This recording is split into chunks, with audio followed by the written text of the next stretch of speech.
Just waiting for Instagram. There it is. Good morning. Good morning. Good morning. Gonna get myself all set up for this morning for you all. It has been a little bit, huh? Yeah. Don't think I ain't got it. Don't think I ain't heard it. Where you been at? I was trying to take a little bit of time. Can we take a little bit of time? A little bit of just a teeny weeny bit of time. Good morning. I'm Jackie Glass, Mama, a Navy vet, certified doer, and the laced up legislator for the House of Delegates, 93rd District, coming at you this morning with you, certified doers. Let me get that back open. Where we at? With you, doers, just like you. So, good morning, certified doers. I am grateful to be here with you. Today, I wanted to sort of reset. I want to talk a little bit about what to expect now that I am out of session, what that means, what that looks like. I want to also sort of run down the effect on what's happening in Baltimore and how that translates over to what's going to happen in Virginia, the bridge collapsing, Virginia, and for Norfolk, because that has a lot of implications for us. And then want to roll into like how you can support, how you can be a part down with all the things that we got going on, because we definitely are going to need some people to pull up, to pop in, to be a part of this next iteration. And if you got an org or a thing that you're working on, go ahead and drop it in the comments right now, because we are starting to compile groups, organizations, issues, groups that we are going to be meeting with, which leads me into what we're doing after session. So for most of you guys who have been following along, whether it's on social or otherwise, if you don't get the newsletter, because that's a thing, go to our website and it'll say, let the doers lead the way, join the doers. So sign up there so that you can be a part of the newsletter and get, our in-between updates when we're just pushing stuff out that may not necessarily make it to social, but is opportunities to connect, be a part of the newsletter, sign up there. But now that we are out of session, we still have to prepare ourselves for April 17th. The significance of April 17th is that's what we call reconvene. Reconvene is where I go back up to Richmond for a day.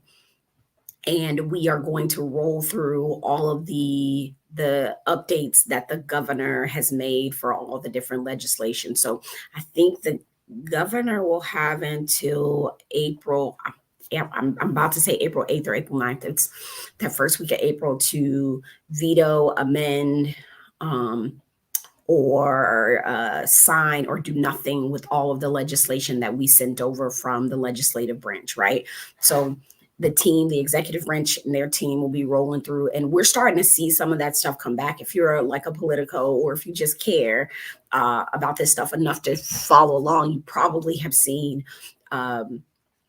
You've probably seen a lot of messages on what's happening with the vetoes. And actually, I'm going to pull some stuff up here.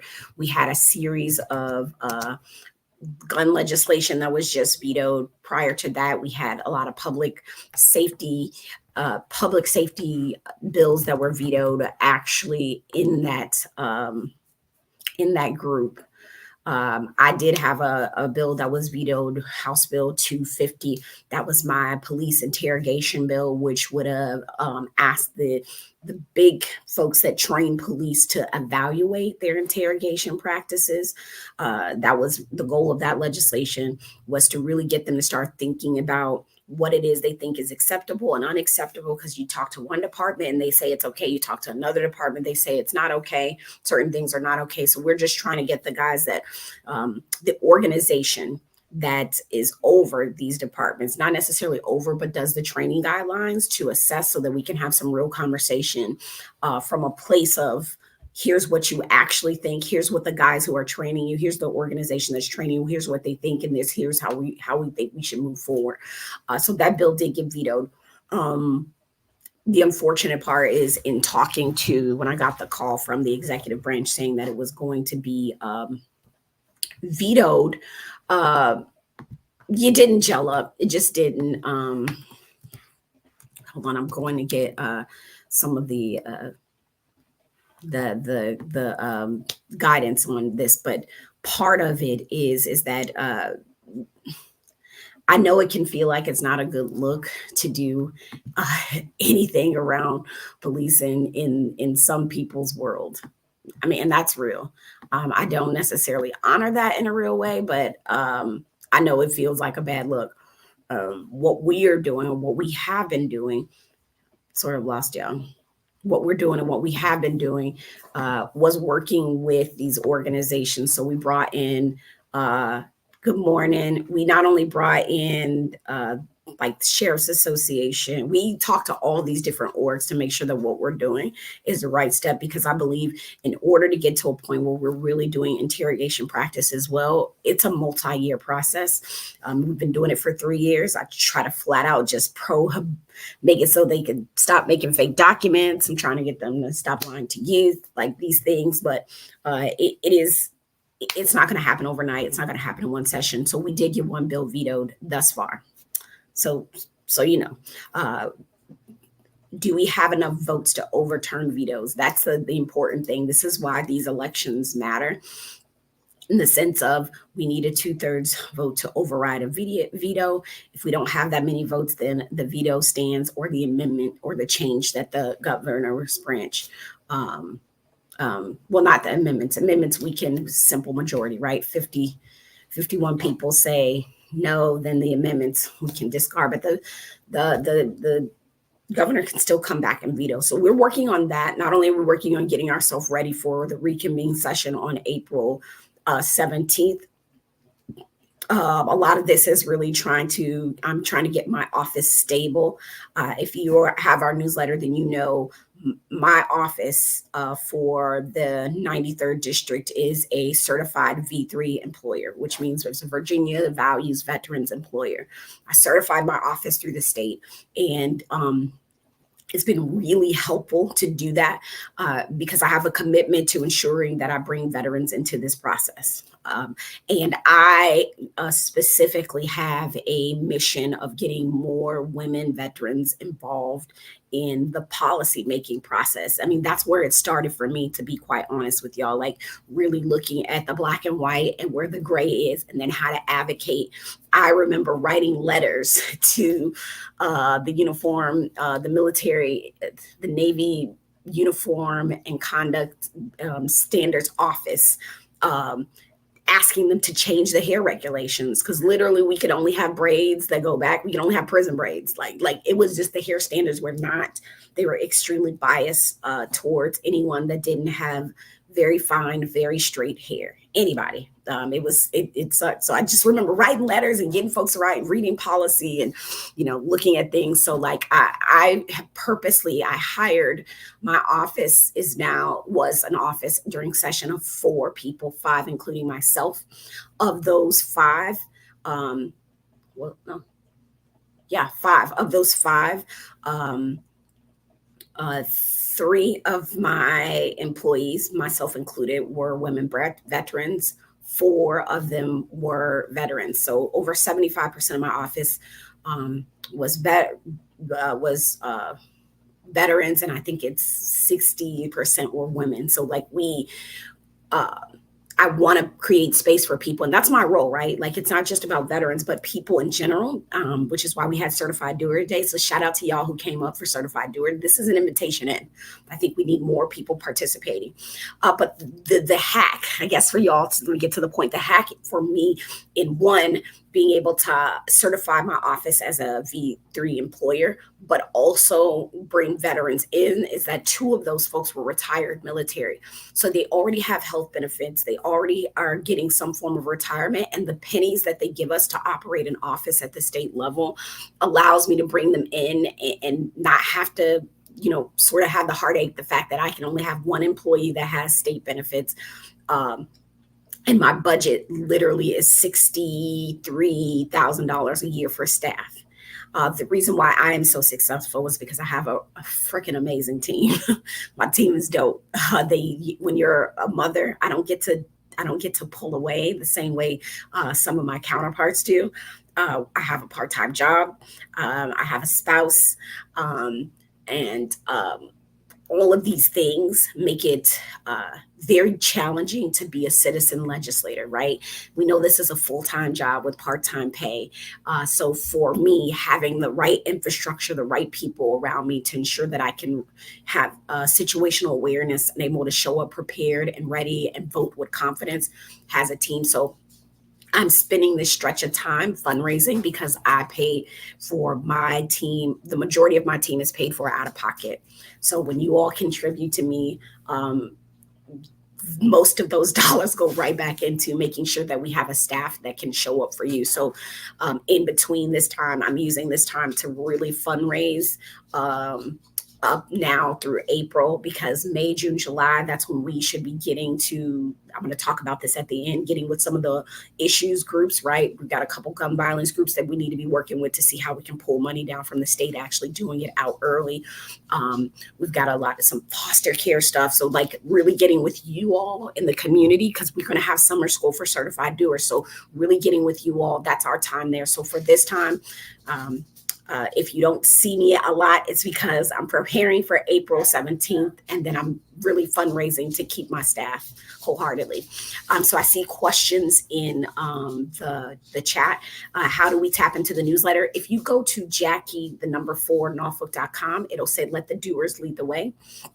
There's a little button there that says join the certified doers. You click on that, put your information in, and you can tap into the newsletter there. And thank you. I'm grateful for that focus on, it's a small thing. Last week was Women's Veterans Week. Let me say this out loud. I ended up at the Capitol. And what I'll do is show you guys a little surprise, because we have our first license plate. Not that we don't already have enough, what do you call them? Specialty plates, but the women veterans, one of the things that they really wanted was a specialty plate for supporting women veterans. So we revealed the plate for women's veterans, and it's sitting right here. So I'm going to show it to y'all. This is the first, well, it's been seen on social and stuff, but I'm going to show it to you. It's sitting right here. So give me 2 seconds. 1, 2, right.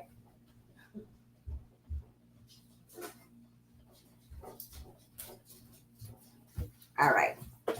Okay, so this is the new plate. They actually gave me a sample one for the district that I'm in, which was really cool. It says support women veterans lead the way. Pretty cool. So if you are a woman veteran or you want to support women veterans, then this is a great opportunity to do so. Secondly, since we're on that topic, right, and I know that everybody here ain't a veteran, but know a veteran, we have an amazing woman who just joined some of the boards and commissions. I want to at least put this out here to you all. We 100%, if you have the bandwidth, need some of y'all to start joining some of these local and state boards, commissions, and authorities. Because when you have experience and when you care loudly, it makes a difference. It makes a whole difference. So typically on our veteran stuff, we didn't have a lot of folks that were, we didn't have a lot of women, and then we didn't have really people that were not officers or whatever, like the flag status. It was kind of crazy. I think you had to be like a GS-15 or a captain or whatever. It's wild. Like, that's not the only experience that we have militarized. Thank you, Toya, for putting that in the chat. But what they did was they allowed this woman, come on, and her name is failing me, and I feel terrible because I talk to her all the time, to be on board. And she actually, she came up with a clinic. So there's going to be a veterans clinic, a benefits clinic, and I'm actually trying to pull it up on the Norfolk site so that you all can so I can put the date out there. As a matter of fact, I'll make sure I post it because I know I have it to post up. But that's coming. So like those sorts of things that you're like, look, it would be really nice if we could do more things to get the benefits information out there. I think I have it. Darn it. I don't have it readily available. That's something I'll make sure that I post it on my site, on all the socials there. But again, let me repeat this as I transition into the next thing. If you have an org that has an issue base that you're like, hey, I would love to connect with your office delegate so that we can start working on what legislation looks like. Can you put your org or your group, even if it's business, right? Let's say like I'm going to be having to convene some lawyers together because we're working on some non-legislative actions that I think need to be taken, but we need the perspective of like trial lawyers and people in the industry. So like, if you are an issues group and you're like, I got this thing, drop it in the chat, drop what the thing is, because even if it's not something that I'm working directly on my agenda, then I probably can connect you with a legislator very early so that we start that process. Remember, it starts now. Legislative process is like making a cake, y'all. We're putting the ingredients in over the summer. We're putting the ingredients in probably all the way up until like September or October, and then that cake goes in the oven. And by the time you get to December, it done been in the oven for a little bit and you can't unbake that cake. Shout out to a friend of mine for giving me that analogy, though. You can't unbake the cake. So uh, before September is the time that we have to be talking to legislative folks. And that's not just at the state level, that's also at the local level when we talk about budgets, which y'all, if I had it, I don't have it in my fingertips. I'm still reading this daggone budget, right? Like I'm still reading the state budget and finding things out there. All right, so that's what to expect, right? Our goal is always to educate, advocate, celebrate, and legislate. So that's a little bit of education about the process, where we are, and where we're going. And then, like I said, I'm preparing for reconvene and I'm fundraising. That is like it. I got to keep my staff. I gotta keep my staff. It causes me heartache. The second thing that I said I was going to talk about here today was the relationship between Baltimore and Norfolk, understanding that these are port cities. Hopefully, some of you all may know one of the committees that I sit on is the Committee on Transportation. I'm hoping that we're sort of waiting on word for us as members of the General Assembly to get briefed on what that looks like, right? The economic impact of what's happening in Baltimore and how that affects Virginia. But I can already say the phone calls I made yesterday, specifically around, and I know this is going to be a leap, right? Specifically around us and flood resilience. I had the opportunity to go to, and if you haven't, and I think there's one more, I'm going to make sure it's the open house that the city was having on, oh, yep, they're all done. The last one was on March 25th. But the open house about the flood strategy. And the city Norfolk just did their budget. The relationship between the city and the state level there is that at the state level, we were supposed to be giving, I think it's $73.8 million, which the city was going to match to start really making sure that we're resilient because we're a coastal city. Us being this coastal city has a lot to do with the assets that we have. Here we've got the DOD, the Department of Defense. We've got the Port of Virginia. We've got these major assets that it matters whether or not we're underwater, right? It really does. There's an economic impact as to what happens in Norfolk, and there's ramifications for the rest of the Commonwealth, right? So if Hampton Boulevard is sitting underwater, then how do the trucks get to? And I know some of y'all like, I can't stand them trucks on Hampton Boulevard. I know, I get it. But we are an economic engine, right? Like what happens if sailors can't get to the base because in the event of an emergency, because our streets are flooded, right? There's a lot of reasons why our state needs to invest in Norfolk's infrastructure, because the federal government is already telling us, hey, if y'all put 400, if the Commonwealth of Virginia and the city of Norfolk respectively put $450 million into this project over the next 10 years, the federal government is giving an astronomical about 1.8 billion is going to be invested in just making sure Norfolk doesn't end up underwater. And as we saw during COVID, and now what is happening in Baltimore is that we become a not a default, but we become a second hand. Like we are the emergency here. If you've watched the news or you've been paying attention here, that the Carnival cruise that was supposed to go to Baltimore had to dock now in Norfolk. What does that mean for Norfolk? Those are people, right? Those are tourists in our city, and I hate to. There's several ways we can look at this. This is unfortunate that they are not in the port that they were going to, but now they're here in Norfolk. How do we entertain? How do we it's about getting them to, how do we get them to spend money here? How do we house them if they stay here? How do we do all these different things? So that is a jobs thing, that is a availability, like being a city that people actually feel like they can have a space and place in. So the work that we've been doing over the past day or so, at least since Monday, is looking at what's happening in what happened in Baltimore, how that amplifies the need for our state to invest in our city, and the infrastructure in our city because of what we hold. We hold a lot. Yeah, we may be 250 strong, 250,000 strong, thereabouts. But we are a juggernaut if we want to be. I like the city. It's like I don't know if you ever dated somebody or had a good friend where you like, man, you got so much potential. And you seeing all this potential and you like, man, you could do whatever. And that's ultimately how I feel about Norfolk. That's how I feel about Virginia as our placement on the East Coast,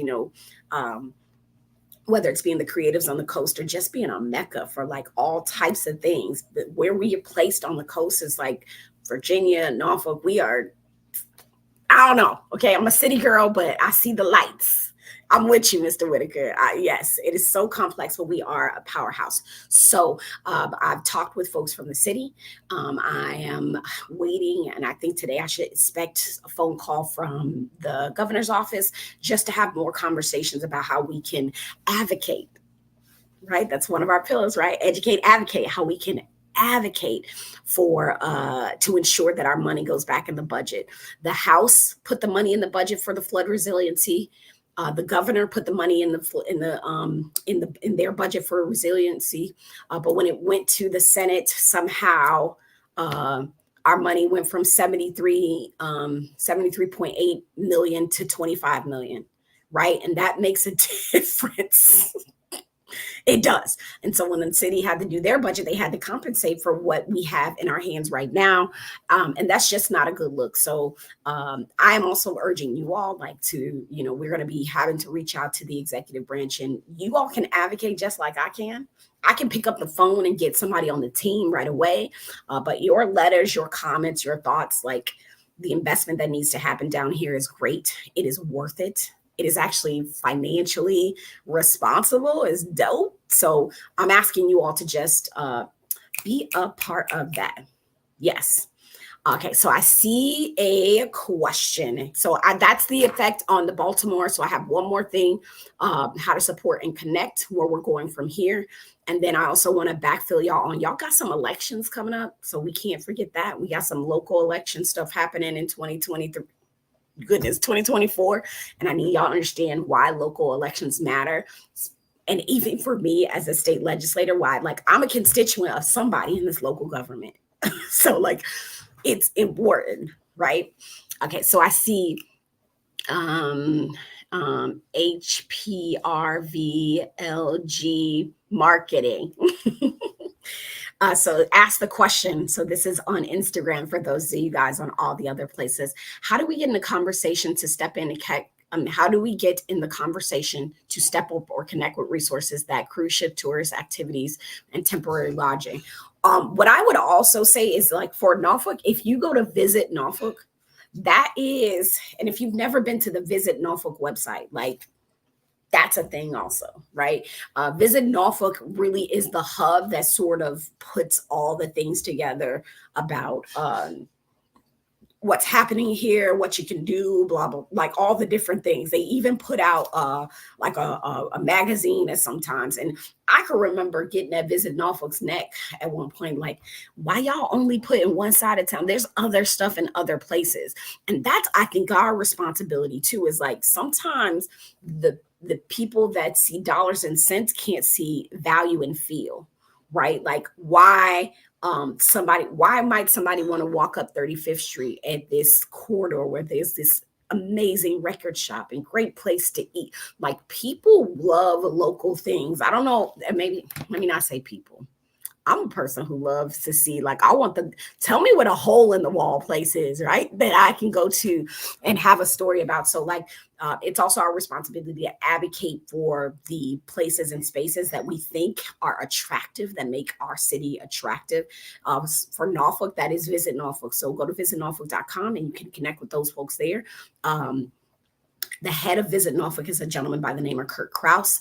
And even he, I think I was trying to stay up on what was happening in the news. And he was saying, hey, our role here is to get people lodged. There was supposed to be a bus for the folks hopping off the cruise to get right back up to Baltimore if that's what they want to do. But definitely an opportunity to connect and say, hey, like, I want you to know that there are these resources here. For me, I'm just going to put this, my 2 cents in and exercise my privilege, is that I think like our city shirt needs to be made in Norfolk shirts. Like that's when people come here, just like everybody do. I love New York. They need to come and get a made in Norfolk shirt. And like, we need to be all across the world and all across the country about that's what everybody need to be picking up for our city. But yes, that's how you do that. That's how you do that. So Visit Norfolk, reach out to them. Okay, another comment. Oh, good morning, Mr. Little. I see you. That's my neighbor, y'all. Good morning on Facebook. The next question is, okay, thank you. Definitely plenty of things happening here. So be good. Yeah, a bridge, a connector. Absolutely. Yeah. I feel you. Yeah, value. And thank you for that sentiment. It said people see the comment was there's definitely plenty of things happening here, so it's really about being a bridge, a connector at this point. Absolutely, man. Our food scene is crazy. We just got to get people to stop leaving. So that's another thing. Like I know some great food businesses that are like, yeah, I love y'all, Norfolk, great place to start. It's like everything comes here, starts, puts its seeds in, and then like it uproots its pot and then goes somewhere else so it can flourish. And that's what I'm hopeful for, is that we continue to make our city, particularly our city, our state, a place where people feel like they can put a seed in the ground and grow something beautiful. Yeah, people, it's about the feel. I appreciate that. Yes, you can go to the main office. Okay, so I am Shedab. I'm saying that right, says, yes, you can go to the office on Main Street, and they are super informative and supporting small businesses. Yes, absolutely. They do some good stuff. And Spirit in One said exactly. And then Miss Charlene said the Visit Norfolk has lots of, yep. Y'all are listen, doers. Don't be coming in here just telling me what to tell these people. I'm just kidding. Come in here and tell me what to tell these people. Yes, I love it, because people are going to walk back to this, right? Like it's not just us right now. People come back to this, and it's really an opportunity to make sure that we're information sharing. So perfect. All right. Yeah. Okay. So next, right, we talked about what to expect while I'm out of session. We talked about the Baltimore effect, right? Like economically, the value, us really like bolstering one, Norfolk, because that's where we at, and two, the Commonwealth of Virginia. Y'all know I'm still on this creators kick. We've got some things in the works. I cannot wait until it just happens, because we're the creative capital on the coast. Okay. Virginia is. That's what we are. And Norfolk, or Hampton Roads, let me just say, is the creative capital of Virginia. So we need to make sure they put respect on our name. That's what we're trying to do at the state level. Funding. Did y'all hear that? Chichinga. That's what I'm talking about. All right. So, all right, doers. So the next part of what I'm going to do, and I'm over time, but that's okay, because we was chopping it up. This is a good conversation. And don't forget, if you've got an org or anybody that you feel like wants to connect, make sure that you go ahead and put that in the comments. Okay, support and connect. Doers. I just said this before. You can go to the website. It says, let the doers lead the way. Tap in there, right? Tap in there. I oftentimes get a lot of messages on social, so please don't feel disrespected if it takes a bit of time for me to get back to a social if you left me a comment or if you sent me a message. That's why that auto response is there, so that you at least have the email address and the phone number that you can reach out and get to the office directly if it's something of import. Okay, that is precisely why that's there. Remember, it's about systems. This is why I'm fundraising. It's about having the systems that are designed to help us be successful and to show up for you when you need it, because our mission always is to build a commonwealth where it doesn't matter whether you're from here, come here, or passing through here. You feel safe, support, can get the support when you need it, and empowered to improve your quality of life. Make it a great day. See you. We good? You don't have any need for me? Okay, got it. Empowered to improve your quality of life. That's the mission over here, right? Oh no, that's the vision. Our mission is to educate, advocate, celebrate, and legislate from a way that makes meaningful change, right? Like that's our job. Got it. So that part, doers, I need you to be a part of this. So when summer school pops off, you need to be there. I'll be emailing out information. I'm having a fundraiser on tax day. I keep remembering April 15th is the next fundraiser that we're having. It'll be at Elation Brewery from 5:30 to 7, I think 5:30 to 7. Yes, that'll be coming out. And that is going to be out via the news, not via the email. So the mailing list, the updates. I'm not just saying. So we email out updates and things like that. Also, doers. I talked about the nonprofit, a heavy place where we're going to lean into because we do have an attorney general that like is trying to run for governor and is doing a whole lot of stuff for like being out here in the streets and say they got money. So like I'm trying to work with a lot of the gun violence prevention groups. We want to see what this money is going to look like after the 17th and try to get in there like swimwear to get some money trickled down to some of these orgs like My 2K, like Stop the Violence folks that are doing the work, funnel some of this state money down to them. But we need to know what's available, what's happening. So not just nonprofits, but everybody issuers. So you doers, again, I'm saying this out loud because I don't want you I don't want you or anybody else to be, barking up the tree in February or barking up the tree in December, because the work starts this summer, right? June, July, August, September, we are working on legislation, y'all. All right, because we not only have to work it out together, we have to talk to some of the other stakeholder groups, people, like we have to I have to work it. The legislation, I actually don't just put things out there and then wait to be surprised to see what it's going to look like when we get up there in January. I'm not about that business. I like to have my things together, be able to have some semblance of whether it's going to pass or not, or if I'm going to be like, we got it. This is preparation, is a setup. It's a setup for success because we know what we know and we walk in as prepared as possible. And I want that for me and I want that for y'all. Which brings me down to this year we have elections, and I know that there can be some fatigue, but y'all, we have local elections. I'm not talking about the federal level. I understand the implications there. Y'all got to get up and vote. But here at the local level, many of us, at least in Norfolk, we have super ward seats. And if you're not familiar with that, our city is broken down into 5 wards, right? 5 little wards. And then the city is split in half into 2 super wards. So 1, 2, 3, 4, 5 are the smaller wards that are broken up around the city. And then you have wards 6 and 7 are the big super wards, the big ones. And then we have a mayor, right? That is over all of the city.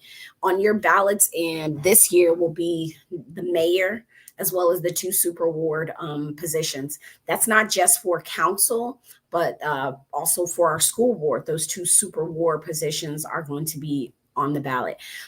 This is important to me, right? Like as not only as a resident, because I live here, but as a voter, because I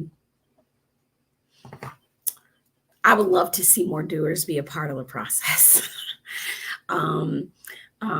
when I look at the work that we have to do at the local and state level, it is definitely a relationship, right?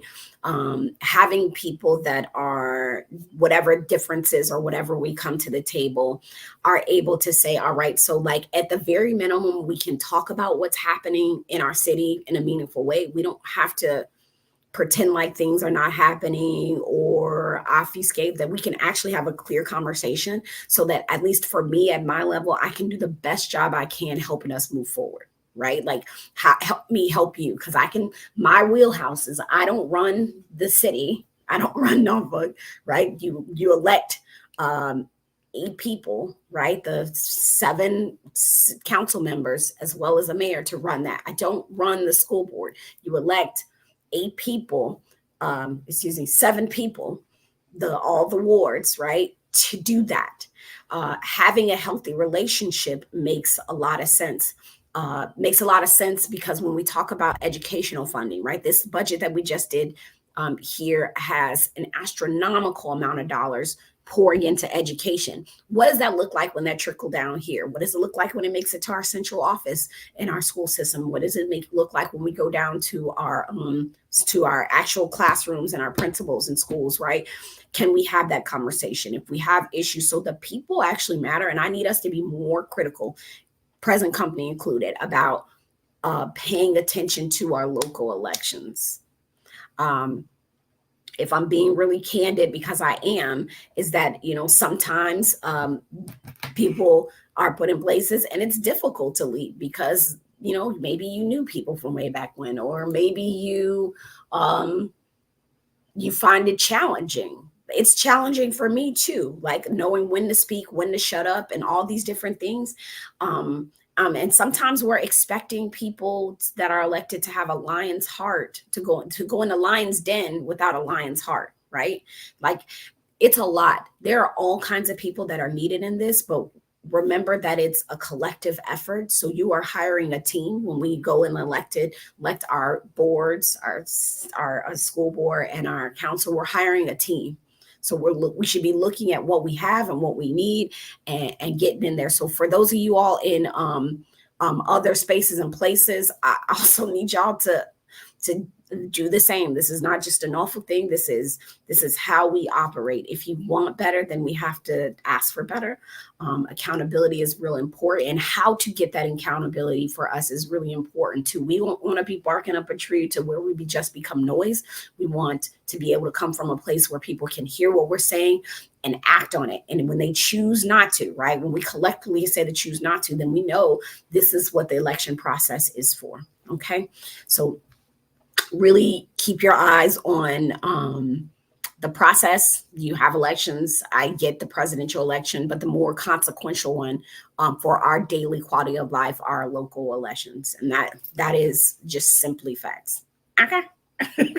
That's just simply facts. All right. I don't see any questions, and I'm making sure if you have any events or anything going on, go ahead and drop them in the comments. I'll make sure that I share them. If you got any questions, any comments, concerns, let me make sure that I'm not forgetting anything before I hop out of here.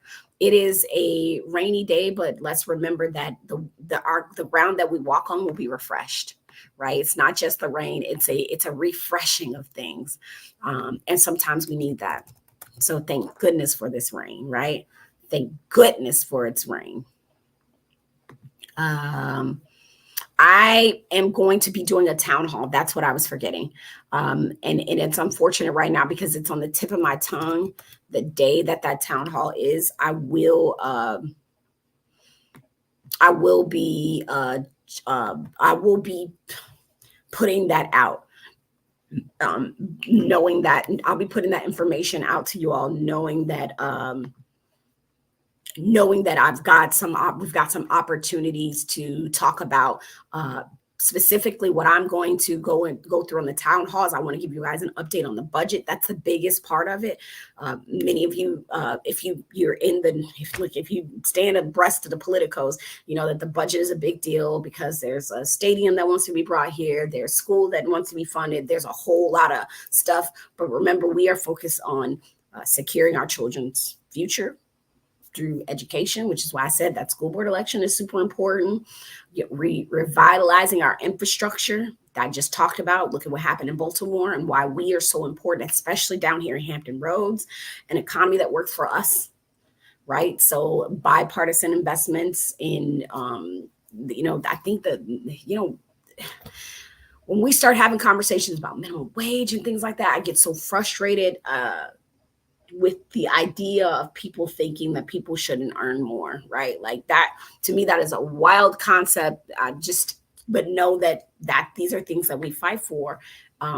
Protecting your rights and freedoms, making sure that, like, I don't often have these conversations. I have a lot of lived experience with a lot of different things. I feel like I'm a me too, like a lady, like, yeah, I've been through that too. I've been through that too. I've been through that too. And I'll be like, Jackie, girl, what haven't you been through? And there are a lot of things that I haven't been through, but it's just, protecting our rights and freedoms in a way that means sense. And as a woman, I just feel like we need more accomplices, folks that understand that, these laws and things were not set up for me as a woman. They also were not set up for me as a Black person. And so we're really trying to reconcile and put ourselves in a position where we're looking at humans, and humans have the authority, the freedoms, the rights to do the things that they should do for themselves. And then most importantly, if you live in our city, probably the most important thing, but if it's not education, which I won't, if it's not education, it's keeping our communities and our kids safe. There in the current budget, which I'll talk about in this town hall, there's about $75.9 million to support community violence intervention initiatives. And that's why I said I need some of those orgs. We're going to start getting there. Supporting the resource officer stuff. I know that we had a lot of back and forth about resource officers, but I'm going to tell you, in conversations with police, with parents, with students, with teachers, with principals that have left the system, left Norfolk, like, they need the help. They should not feel unsafe, and shouldn't have 50 million 11 ways to feel unsafe in our schools. And that's real. And that's a commitment, right? That's a commitment that we have to make. And that's a promise that we should keep to you all who choose to do the hardest. We're doing the best we can. We put our children, anyway, I'm rambling, but we're going to have this town hall where we're going to talk about the monies. We're going to talk about the legislation, and we're going to move forward. A good morning, Phil. Yeah, thank you for it. I really appreciate it. Yep. I see Bear Hicks said solution focused. Absolutely. We do want to be solution forward. We do want to be solution forward. Focused. All right. So if nothing else, we should be coming out with some dates, right? Whether it's town halls with the delegation or otherwise, just stay in the know. I appreciate y'all being here with us this morning. We went overtime, but I ain't seen y'all in 2 weeks. So I guess it was par for course. All right, so until next time, thank you. I've seen no other comments. Elections are extremely important to our daily lives. Yes, I'm just making sure I'm not missing. Oh, goodness, on Instagram. I apologize. I'm just looking at, I was missing things. So please. Let me do some shout outs, y'all. Let me do some shout outs because I was missing stuff on, Instagram. Y'all see that? That's lipstick on my hand. So I'm good. I promise I'm not bleeding. You can get flyers and brochures folks talked about from Visit Norfolk. Can we get you to come by Selden Martin and chat with Kuma everything about creating and nurturing space? Yes, you can. Let me write this down. I'm going to write this down. Studio. This is how you give me places, y'all. Studio. Kumbaya. I'm also, if you can you inbox me too, so that I just don't want to fail you. So I am, I hope I'm saying it right. Shadab asked me to come by the studio. I actually need to go to Norfolk Candle too. I told him to. So what I need y'all to do on there is actually send me an inbox a message, and you should get a little message that says, hey, gratitude for whatever. It's a lot of steps, but it's to keep me accountable. That's why I say I have a team, y'all. This is why I'm fundraising, to keep my team, because I got to put the babies out the door. I have all these things, right? Team is solid. Just say, hey, we want her to come visit so that I can get it on my calendar, okay? I definitely want to, if I say I'm going to do it, I really want to make sure I do it, and I don't want to fail you, but I'll walk away from here and be like, what was I supposed to do? Know thyself. Know thyself. Uh, so yeah, other folks are going to support. Grand opening is next Friday at 11. Yeah, grand open is next Friday. Okay, who are the mayoral candidates? There are two. So our sitting Mayor Kenny Alexander, and there's another gentleman. I don't know his name. I too am getting back plugged in on who's on the ballot, who's certified, but we'll make sure that we have that information. Okay, local pop-up shop this Saturday at the Locals Marketplace. Yes. Where's the Locals Marketplace? I feel like I should know this, Mr. Whitaker, so do not beat me up. And I appreciated seeing you up at the Capitol, sir. Mr. Whitaker came up and visited us up at the Capitol. Super appreciative of him. I'm so glad you got the opportunity to come up. It's always good to see home away from home. So follow. Okay, he also said follow for you guys on the other place. Follow Mindy. Oh, mind your business. I don't know why I was about to say something crazy. Follow Mind Ya YA, Mind Your Biz, BIZZ, 2 Z's pop up. Follow Mind Your Biz pop up, and I'm gonna make sure that I feel like I'm following you, but I don't know that I've seen updates or anything. But also, I don't get to be on social a whole bunch. All right. Jay the Barber joined. Jay the Barber, you all have a show coming up where so Jay the Barber has We Care 757, so you all can follow there at We Care 757. They are doing this program for youth. They're putting on a play, and it'll be at the Hive. I believe it's this Saturday. You can correct me if I'm wrong. That is another opportunity. I'm telling y'all, stay plugged in. We got to support each other, right, and get us in spaces. Thank you, 22-year-old daughter. Okay, so you tell us about the space. Come out, create something. Definitely, there's some literacy, financial literacy. Investicon is coming up. I don't know if y'all heard about Investicon. If you go to investicon.org, that's a huge family-friendly event. If you know any families that are doing a family business, like at least it's children and adults, pop me a message, because there's some opportunities for them to be a part of a pitch contest at Investicon coming up next weekend. Ask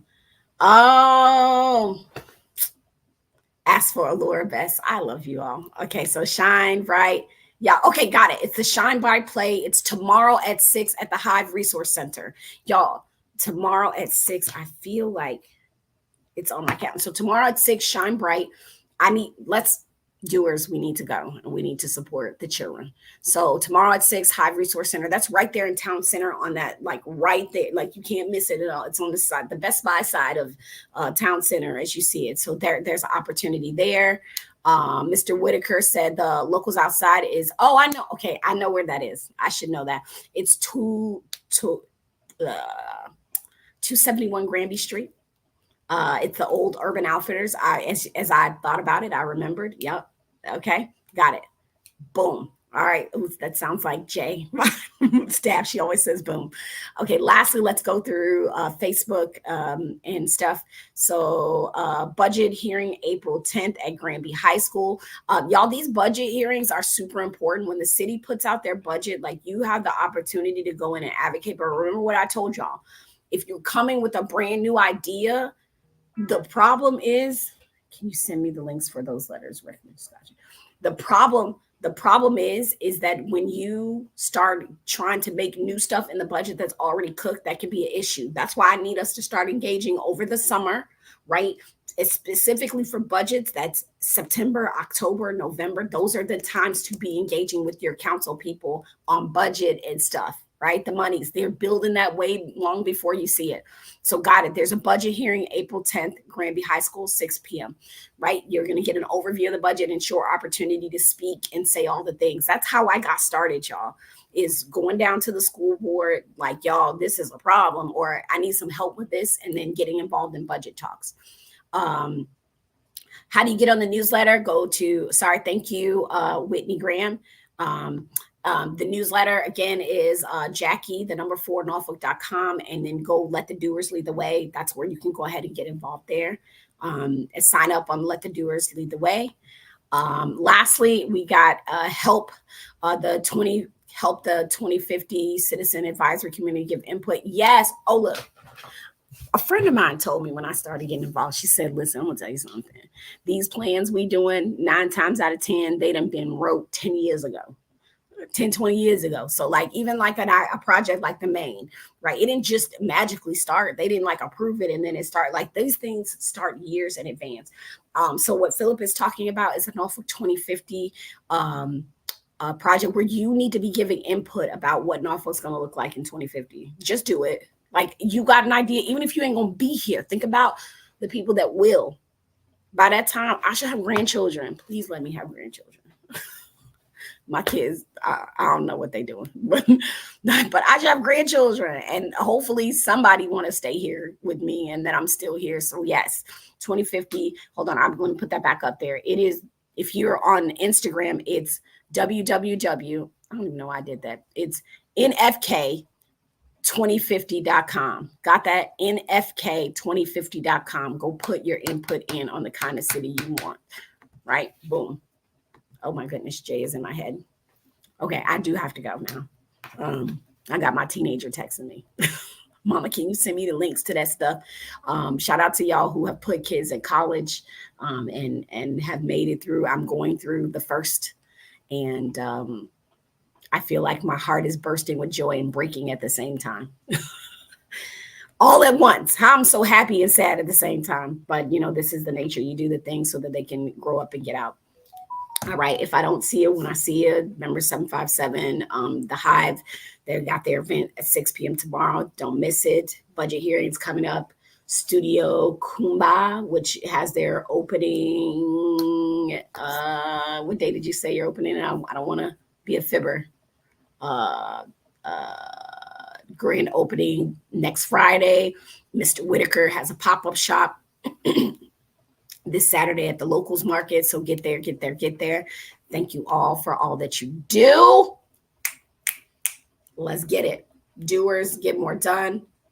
That's what we're here doing, whether from here, come here, passing through here. You got this. We keep educate, advocate, celebrate. And I'm Jack Glass, Mama Navy vet, certified doer, laced up legislator, together 93rd district. I will catch y'all in the streets or next Thursday.